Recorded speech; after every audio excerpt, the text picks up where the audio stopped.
आमा बुवा मेरो नानी मेरो बाबु तिमीलाई के भइदिन्छ कि भन्ने डर लाग्छ ओभर प्रोडक्टिभ यसो सधैँभरि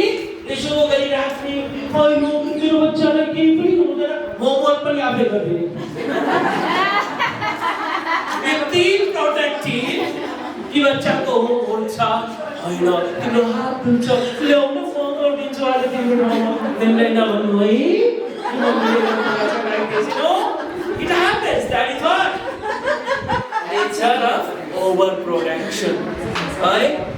एकदम मेरो श्रीमती ओभर प्रोटेक्टिभ उहाँ चाहिँ मेरो छोरीलाई यो हुन्छ त्यो हुन्छ यसो हुन्छ उसो हुन्छ है एलिफेन्ट भनेको एलिफेन्टको पिक्चर हेर्नुहोस् एलिफेन्टले आफ्नो बच्चालाई आफ्नो मुनि राखेर हिँड्छ किनभने कतैबाट हत्या गर्न सक्छ राइट त्यो डरले सधैँभरि सपोर्ट गर्ने धेरै सपोर्ट गरियो भने बच्चा कमजोर हुन्छ माय फ्रेन्ड्स ओके बच्चा फ्रेजाइल हुन्छ भल्नरेबल हुन्छ